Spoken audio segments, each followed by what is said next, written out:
குழந்தைங்கள்லேருந்து பெரியவங்க வரைக்கும் கை, கால் வலி, இடுப்பு வலி, எலும்பு தேய்மானம் எல்லாத்துக்குமே இது ரொம்ப உதவியா இருக்குங்க. டீ, காஃபிக்கு பதிலா இத குடிச்சு பாருங்க. உடம்புக்கு ரொம்பவே நல்லது.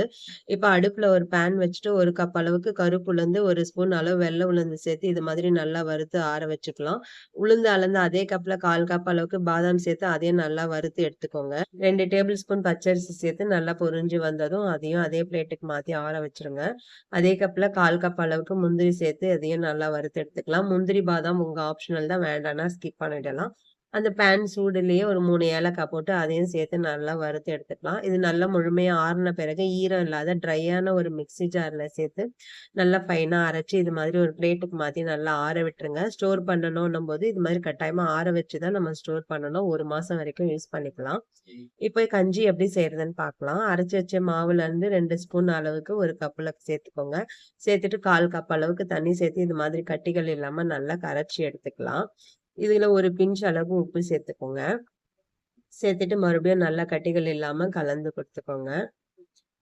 இதுல நான் இன்னைக்கு வெல்லம் சேர்க்க போறேன். நீங்க நாட்டு சர்க்கரை கூட சேர்த்துக்கலாம். வெள்ள சர்க்கரை கூட சேர்த்துக்கலாம். உங்க விருப்பம் தான். நான் ஒரு 2 டேபிள் ஸ்பூன் அளவுக்கு வெல்லம் சேர்த்துட்டு, 1 கப் அளவு தண்ணி சேர்த்து அத கொதிக்க வச்சு எடுத்துக்கிறேன். அதையும் வடிகட்டி எடுத்து வச்சிருக்கேன். இப்போ பேன்ல மறுபடியும் 1 கப் அளவுக்கு தண்ணி சேர்த்துக்கோங்க. மொத்தம் நம்ம 2 கப் அளவு தண்ணி சேர்த்துப்போம். இந்த தண்ணி நல்லா சலசலன்னு கொதிச்சு வந்த பிறகு, நம்ம கரைச்சு வச்சிருக்க உளுந்த மாவ சேர்த்துக்கலாங்க. தண்ணி நல்லா கொதிச்ச பிறகு தான் சேர்க்கணும். அப்பதான் உளுந்து மாவு நல்லா வெந்து வரும். உளுந்து மாவு வேகாம நம்ம எடுத்துட்டோம் அப்டின்னா, அது வயத்துக்கு சேராது. அதனால நல்லா இது மாதிரி கொதிச்ச உடனே ஒரு கரண்டி இல்ல ஒரு விஸ்க் வச்சு கட்டிப்படாம நல்லா கலந்து குடுத்துக்கலாம். லோ டூ மீடியம் ஃப்ளேம்லயே வச்சு குக் பண்ணிக்கோங்க. இப்போ ஓரளவுக்கு நல்லா கெட்டிப்பட்டுருக்கு. இப்போ 1 டேபிள் ஸ்பூன் அளவுக்கு நான் துருவிய தேங்காய் சேர்த்துக்கிறேன். இதோட தேங்காய் சேர்த்து சாப்பிடும்போது ரொம்ப சுவையாவே இருக்குங்க.